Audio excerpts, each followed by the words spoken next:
Perfecto. Después al final, si tienen ganas y tiempo, vemos el tema del trabajito ese que mandé que finalizaba hoy la entrega.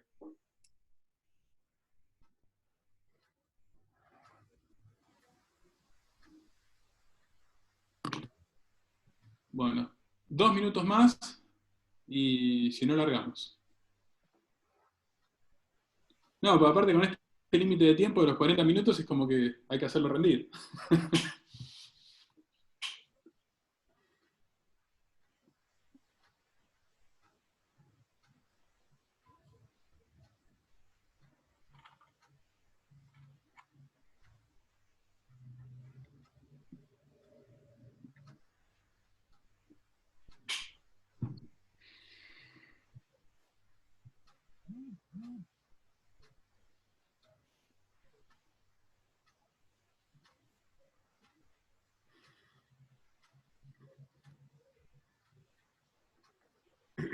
Profe, una pregunta.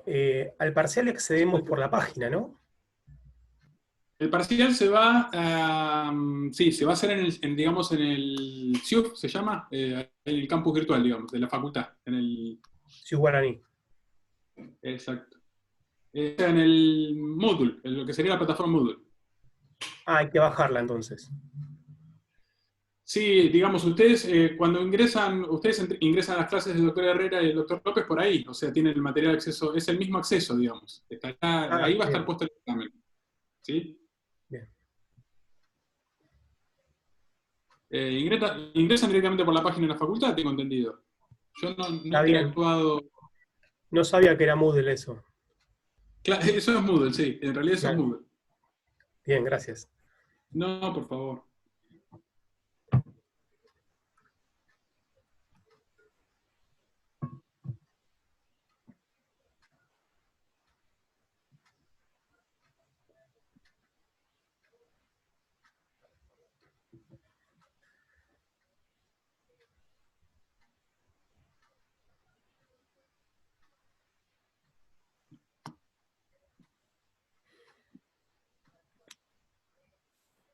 Luna, ahí recibí tu mensaje. Ahora me fijo, la verdad es que no verifiqué si estaba tu trabajo, pero si está, quédate tranquila que lo puedo comprobar después. Ahora, después de la clase me fijo y te contesto. El tiempo del parcial, Aldana, no lo sé todavía. Generalmente cuando hacemos presencial es de 1 hora. Ahora, en el contexto en el que estamos, veremos si se da un poco, si se da más tiempo, menos tiempo. Hay que ver en función también de la dificultad de las preguntas y de la cantidad. Como es una opción múltiple, eso incide, digamos, en la consigna temporal del examen. Pero generalmente, o sea, se es razonable. O sea, realmente cuando fijamos un tiempo para la entrega, se corresponde. O sea, no es que vamos a dar un tiempo y ustedes van a sentir que se quedan cortos. O sea, eso quédense tranquilos.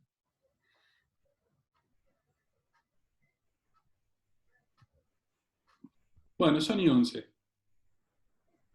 ¿Quién tiene preguntas? ¿Alguna pregunta concreta? Puede ser digamos, de la bolilla que di yo, y si puedo ayudarlos con otras, los trato de ayudar con otras.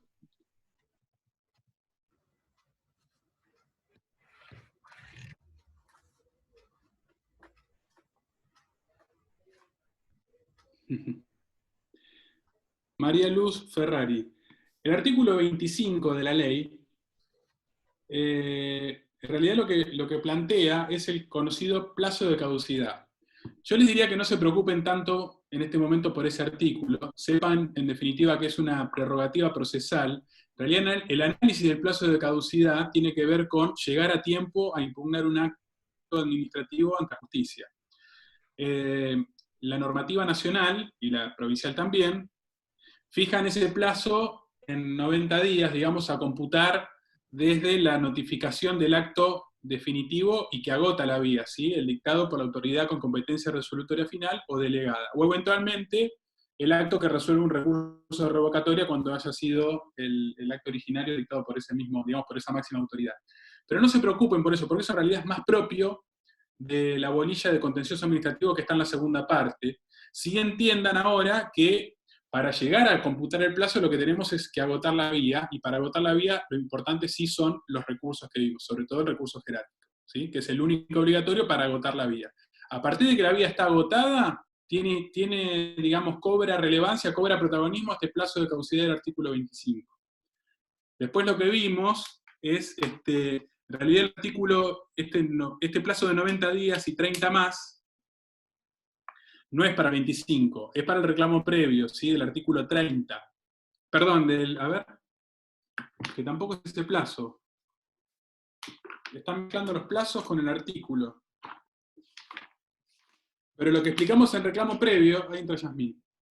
Lo que explicamos en reclamo previo era ese fenómeno de concatenación de plazos que prevé el legislador para acceder a la justicia, pero que en realidad también es una cuestión propia de la bolilla contencioso. Lo que pasa es que el reclamo, como es en definitiva una prerrogativa que tiene la administración para poder acceder ante la justicia, y en definitiva es un procedimiento en sí mismo, lo explicamos a la bolilla de procedimiento. Pero todo lo que tiene que ver con los efectos procesales, lo vamos a ver en la bolilla de contencioso administrativo, ¿sí? Así que no se preocupen tanto por eso. El inciso C, perdón, voy a seguir.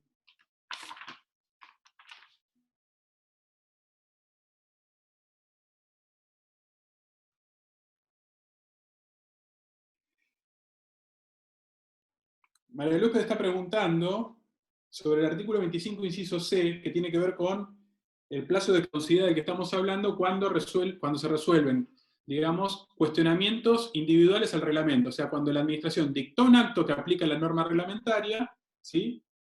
Y se resuelve en función de ese recurso contra ese acto, ¿sí? Ese es el supuesto del inciso C. ¿Quedó claro, María Luz? Podés habilitar el micrófono si querés, no hay problema, ¿eh?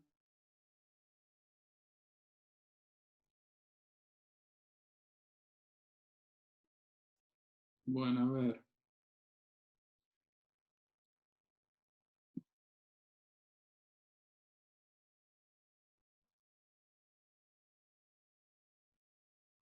Bueno, ya que estamos con reclamo impropio, le contesto a Trinidad.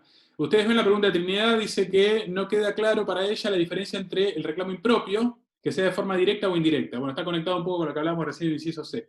El reclamo impropio es la vía que prevé el ordenamiento jurídico para cuestionar de manera directa la norma reglamentaria, ¿sí? Preferentemente antes de que la administración la aplique. Porque la vía indirecta en realidad impone el cuestionamiento del acto aplicatorio de esa norma, ¿sí? Es una vía recursiva, digamos, la forma en que yo cuestiono indirectamente un reglamento. Y la vía directa es el reclamo impropio, ¿sí? O sea, un reclamo contra, hola Yasmín, el reclamo contra la norma de alcance general. La autoridad que va a resolver en definitiva en uno y otro caso es la misma, es la que dictó el reglamento, ¿sí? Pero los recorridos que hacemos son diversos. En uno directamente cuestiona la norma reglamentaria sin que tenga acto de aplicación, y en el otro se dicta el reglamento, se me dicta el acto que aplica esa norma y yo interpongo el recurso contra esa norma reglamentaria, digamos, que está plasmada en el acto. Y ahí va a resolver la misma autoridad que dictó el reglamento, ¿sí? Hay un camino específico. Lo que tiene que ver con directo e indirecto es si se aplicó o no se aplicó. Si es directo es porque la norma todavía no tuvo aplicación concreta. Si es indirecto es porque ya hubo un acto administrativo de alcance individual que la plasmó.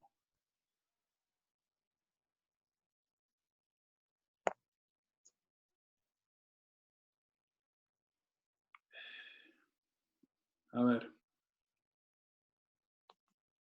Hay una pregunta ahí. Necesitaría saber que alguien me conteste. Sí.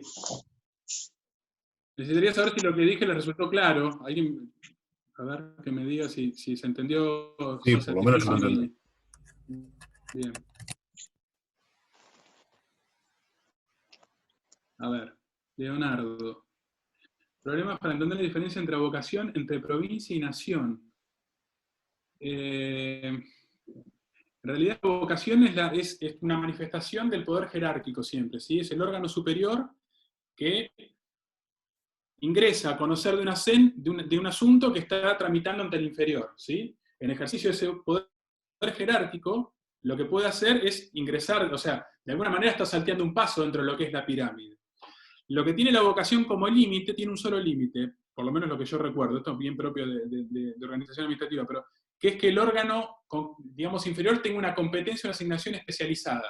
Por ejemplo, si el órgano inferior tiene alguna competencia de tipo técnica, el jerárquico, por más de que sea en la pirámide, esté por encima digamos, de ese otro órgano, no podría ingresar a abocarse y tratar el asunto porque tiene un preeminente contenido técnico, ¿sí? ¿Va por ahí la pregunta o cuál es la diferencia entre el régimen provincial y nacional?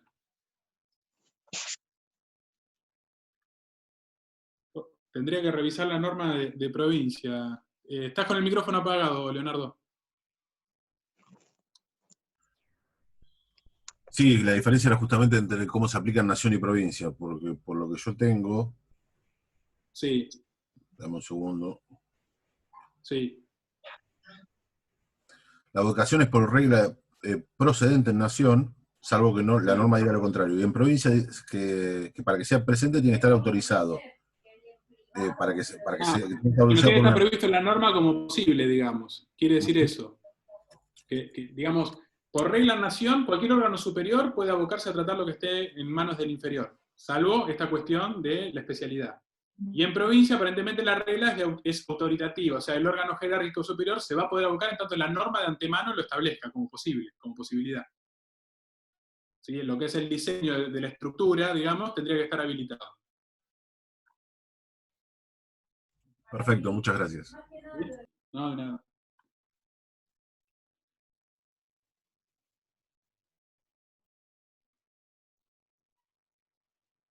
Un segundito, voy a leer a Constanza Antista.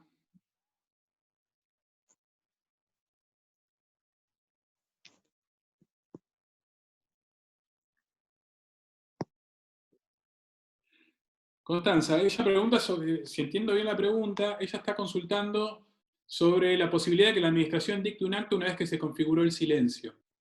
¿Sí? La administración siempre tiene la obligación de resolver de forma expresa, con lo cual, existiendo silencio, si yo no ingresé a la vía judicial, la administración puede dictar el acto. Y si incluso ingresé a la vía judicial, el acto se hace saber y se incorpora antes del traslado de la demanda, habría que incorporar el acto, digamos, o los fundamentos del acto, o el objeto del acto, al cuestionamiento de la demanda. A veces se hace con una ampliación. En provincia tenemos previo, digamos, a hacer el análisis de admisibilidad, se traen las actuaciones administrativas y de repente en esas actuaciones administrativas se advierte que la administración terminó dictando el acto. Bueno, hay que ver cómo la parte lo incorpora a su planteo, ¿sí? Hay una posibilidad, se le corre revista y en todo caso, si el acto existe, lo modificará su demanda y la transformará en una pretensión anulatoria. ¿Estás de acuerdo, Yasmín, vos con eso? No te escucho bien, Osvaldo. No. Se me corta. Porque están preguntando sobre la posibilidad de dictar un acto una vez que la administración configura silencio. Una vez que uno configura el silencio en la administración. Yo le digo que la obligación de dictar actos siempre la tiene la administración, aunque, o sea, el silencio no es la excepción a dictar un acto. Incluso, configurado el silencio, yo puedo presentar una acción de amparo por mora ante la justicia para que la administración dicte, para que el juez la condene a la administración a dictar el acto expresamente. Con esto quiero decir que la administración tiene siempre la obligación de resolver. Si configuré el silencio, la administración resolvió, por ejemplo, antes de que yo ingrese, digamos, a la sede judicial, me notifican el acto, bueno, lo que tendré que hacer es amoldar mi demanda a ese acto. Ahora, si ya interpuse mi demanda y de alguna manera, en forma previa a trabarse la litis, ese acto aparece, bueno, habrá que ver cómo lo incorpora el proceso, pero la administración puede resolver, ¿sí? Lo que no podría hacer es resolver una vez que está trabada la litis, porque sería una manera también de vulnerar el derecho de defensa, pienso yo. ¿Se entiende, Constanza?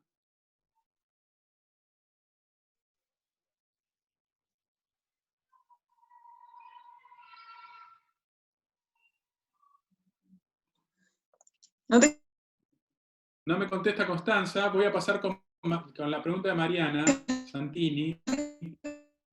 Escucho bien, no sé si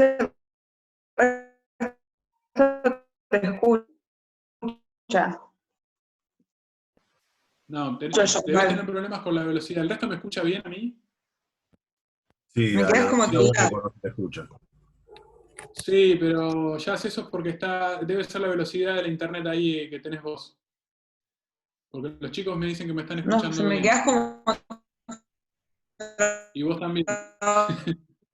la imagen. Sí, yo también te A ver si escucho cambio. así. Y te veo la ¿Vos me guiada. escuchás? Sí. Ahora sí te escucho bien, pero recién te escuchaba cortada. No.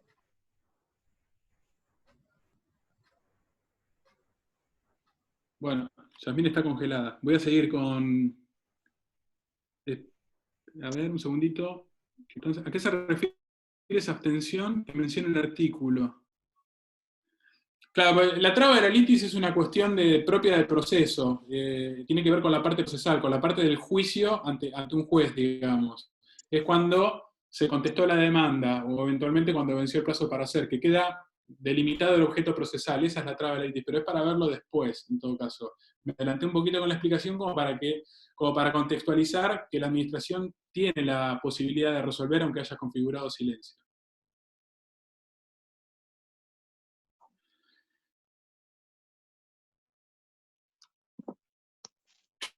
El reclamo impropio, cuando hablamos de los efectos del reclamo impropio, dicen que son solo para el titular del derecho subjetivo. A ver, no, la norma es de alcance general y obligatorio.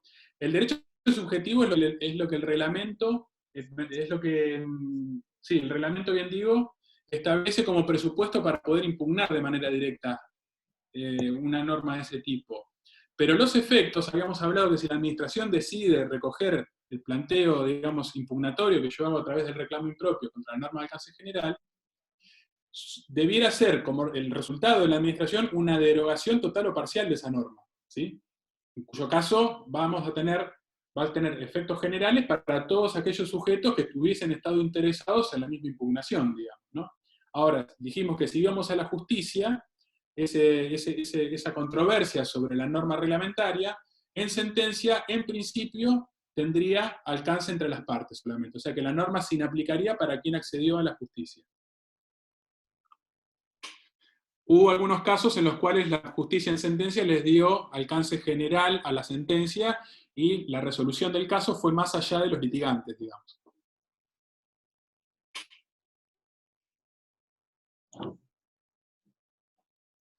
¿Entendió, Mariana?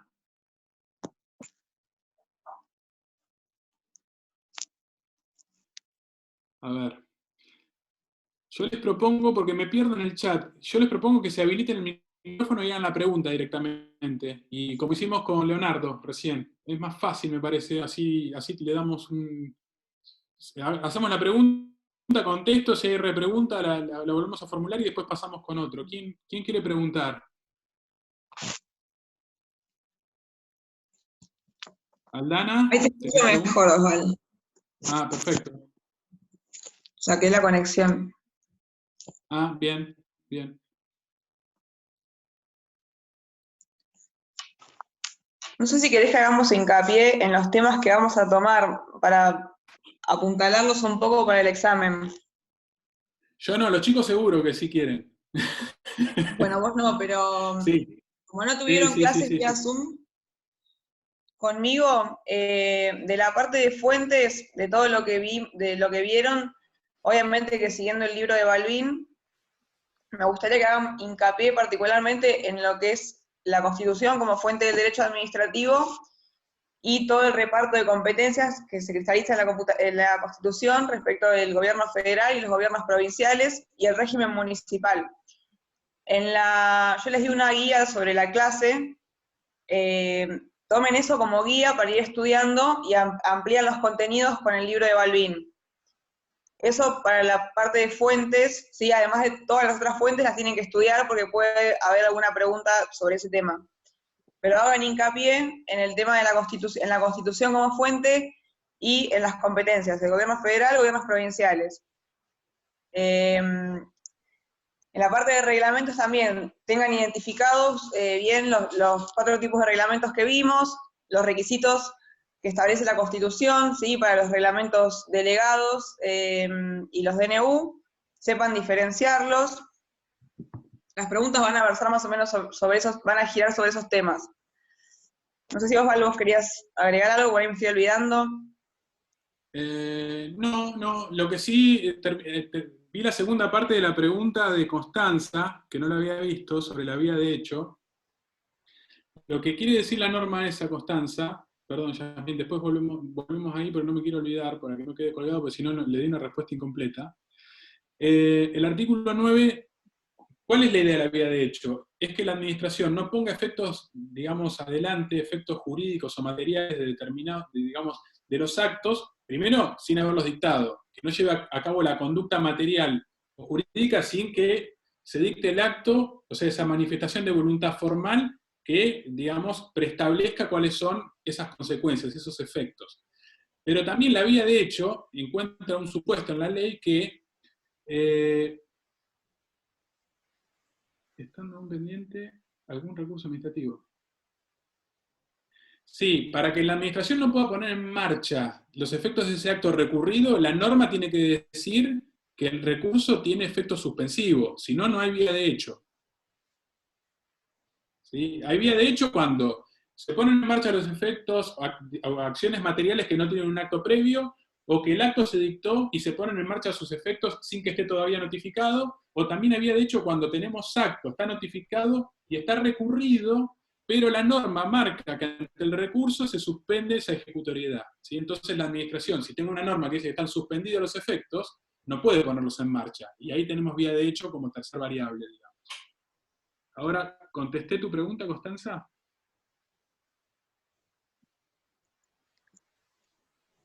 Perfecto. Reclamo y aclaratoria, no son lo mismo. La aclaratoria es un remedio para corregir defectos menores que pueda llegar a tener el acto, u omisiones, por ejemplo, que se le hayan planteado 2 o 3 cosas y el órgano haya resuelto 2 y quedar pendiente una de resolución, entonces se le hace saber a la administración que todavía falta resolver eso y puede llegar a expedirse, digamos, en el marco de la aclaratoria sobre lo que falte, o corregir errores mínimos, ¿sí? El reclamo tiene que ver con esto que habíamos planteado antes, el reclamo previo. Cuando tenemos el derecho, como dice Balbín, es bien circunscripto y es exigible, vamos por el reclamo del artículo 30. Si esa circunscripción no es tal, digamos, si necesitamos algo más, o hay un componente discrecional en el contexto de lo que estamos pidiendo, vamos por la vía del 10. ¿Sí? Una cosa es para generar una manifestación de voluntad, y la aclaratoria en realidad tenemos un acto que estamos pidiendo que en algo se lo aclare o se lo rectifique.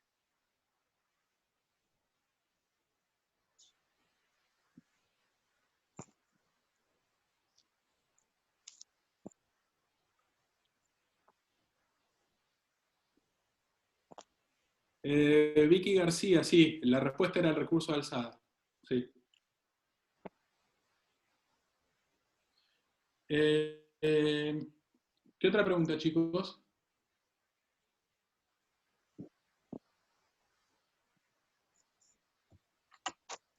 ¿Ya querés reforzar alguna idea de los temas de las bolillas tuyas? Que miren algo más en particular, además de lo que dijiste. No, que hagan hincapié bastante en los temas del libro siguiendo la guía de la clase. Y si alguno tiene alguna duda que la quiera consultar ahora, no eran temas que Bien. requerían mayor explicación, más que nada eran texto y análisis del texto, y en los casos puntuales que les dimos, esto es bastante teórico toda la primera parte, por eso les dimos trabajos prácticos para que pudieran bajarlo a la realidad, pero la realidad es que tiene mucha parte de teoría, que eso lo podían, no hay otra que estudiar los temas con la Constitución en la mano y con el libro y los artículos que les hemos agregado. Bien. Pero si alguno, Sí, Sí, si alguno tuvo alguna dificultad, no te escucho, Osvaldo. No, te decía que terminaras. No, que finalices ahí la idea. Acá me consulta por los fallos. Sí, Constanza me pregunta por los fallos. Yo le diría que no dejen de mirar por Ordo para denuncia de legitimidad. Y después lean los otros, pero para tener en la cabeza el fenómeno del recurso de revisión o de reapertura. Y miren también, aunque también lo vamos a ver en la segunda parte, Biosystems, ¿sí? Para este fenómeno de concatenación de plazos que marca el legislador para antes de acceder a la justicia, cómo lo considera la Corte, si constitucional, inconstitucional, y en todo caso, ¿Qué pasa cuando está el silencio configurado? ¿Sí? Simplemente lleguen hasta ahí, no les pido más. Preguntaron por un recurso de alzada. Sí, a ver, porque tiene que ver con el práctico, y el práctico, una de las opciones posibles que le di ante el contexto, en el expediente administrativo ese que les di, a ver si el recurso de alzada era admisible, y sí, era el admisible, efectivamente. Pero ahora después vamos a ver el tema del practiquito, lo compartimos entre todos. Diferencia entre acto definitivo y acto final. El acto definitivo es aquel que resuelve la cuestión en lo que hace al fondo, digamos, ¿sí? Pide una jubilación, me resuelven sobre si me corresponde o no me corresponde la jubilación. Que sea o no final el acto tiene que ver con la jerarquía del órgano que lo dicta, ¿sí? A mí me puede resolver si me corresponde determinado beneficio, supongamos un director, que es un órgano de tercera línea, pero no va a ser el acto final, porque si a mí me lo deniega, yo lo que tengo que interponer es un recurso jerárquico para que la máxima autoridad de la estructura me resuelva mi recurso, ¿sí? Ese acto que resuelva el recurso, ese es el acto final, ese es el que agota la vía, ¿sí? Ustedes ven que definitivo tiene que ver con resolver el fondo, y final tiene que ver con dónde se posiciona ese acto en la estructura administrativa, ¿sí? Final tiene que ver con la autoridad máxima o la autoridad que tenga delegada la competencia de la autoridad máxima para resolver sobre ese fondo.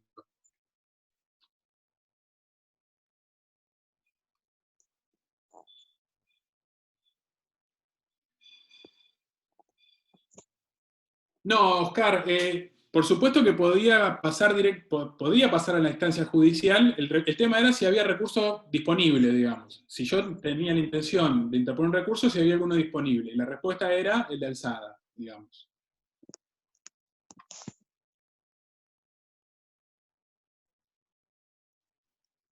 ¿En qué artículos? ¿En qué artículos de la ley debemos focalizarnos? Y a este paso, en todos. Son muy pocos los artículos de la ley, son 32, 33. Son muy poquitos. Y el Y decreto. el reglamento también, el reglamento básicamente lo que hace es desarrollar el procedimiento administrativo, así que lo tienen que ver todo. Después ustedes se darán cuenta que en qué hice más hincapié y que no. No hice mucho hincapié en formalidades de los escritos. Sí me parece que tienen que tener claro los principios del derecho administrativo, el formalismo moderado, pero no en las normas por ahí en sí mismas. Lean las normas como manifestación de los, digamos, y como intenten trasladar los conceptos teóricos, verlos a las normas, a ver qué les dicen, digamos. Pero, qué sé yo, no son muy largos tampoco los textos normativos, son cortitos. Porque aparte de la ley, lo que hace a mis temas es el primer capítulo y el último, ¿sí? Pero con Hugo vieron, por ejemplo, el segundo y tercero, con lo cual la ley es básicamente toda. Ahí preguntan por el Solvet. ¿Vos ya viste proceso o no? No, pero como excepción al reclamo previo debe ser el Solvet. No vi la pregunta, no la encuentro. Sobre la justicia del recaudo del Solvet, repito. Se debe abonar aquel acto administrativo que imponga. Contesta la voz. La quiero leer bien la pregunta, pero me parece que para clarificar el concepto, es un recaudo de admisibilidad de la acción contenciosa administrativa, de la acción procesal, ¿sí? Se tiene que abonar la obligación tributaria reclamada en un acto administrativo que impone justamente una obligación de dar sumas de dinero. Salvo en aquel supuesto que se pueda demostrar que el cumplimiento del recaudo configure en el caso concreto una denegación de justicia, el juez puede excepcionar del cumplimiento de este recaudo si el cumplimiento configure la denegación de justicia. Básicamente, si el tributo es muy alto y no hay capacidad económica para solventarlo. Entonces, no se puede hackear la posibilidad de discutir un acto que imponga un tributo ante la justicia por la incapacidad del contribuyente. O sea, si el contribuyente demuestra que no puede solventar la suma dineraria necesaria para cumplir con el presupuesto procesal, que es el Solvet, en definitiva es una prerrogativa procesal que tiene la administración, pero que está ultra discutida en cuanto a su constitucionalidad, y es más, es recontra anacrónica, pero bueno, la idea es un recaudo para el proceso judicial, pagar para discutir, ¿sí? Pero tiene excepciones. Si uno demuestra que no hay capacidad económica para solventar ese tributo y habilitar la discusión, el legislador tiene previsto como válvula de escape excepcionarlo.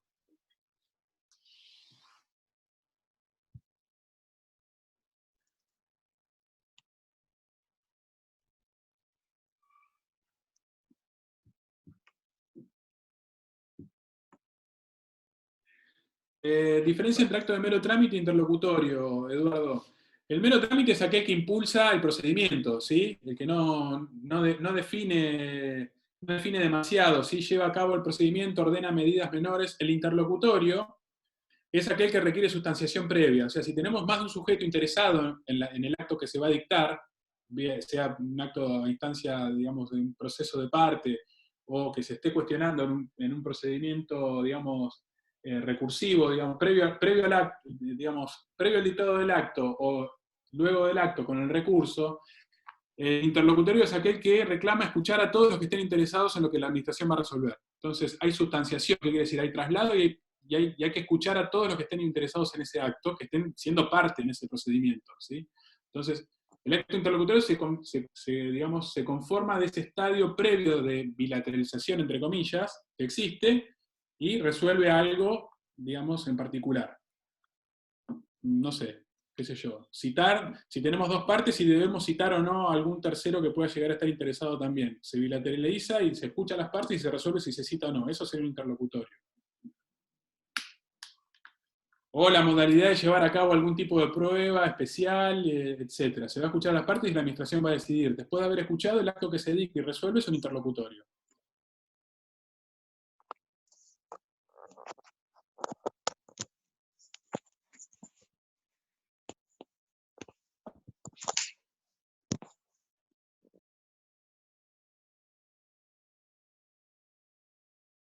A ver, profe, última pregunta en base al SOBRP. El SOBRP ya está.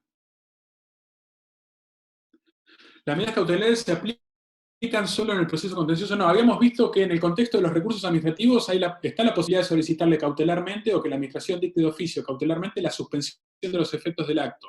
Podríamos decir que la suspensión de los efectos del acto es la medida cautelar por naturaleza que hay en el marco del procedimiento y está prevista para el procedimiento. Por supuesto que también podemos pedirle a un juez que suspenda los efectos del acto administrativo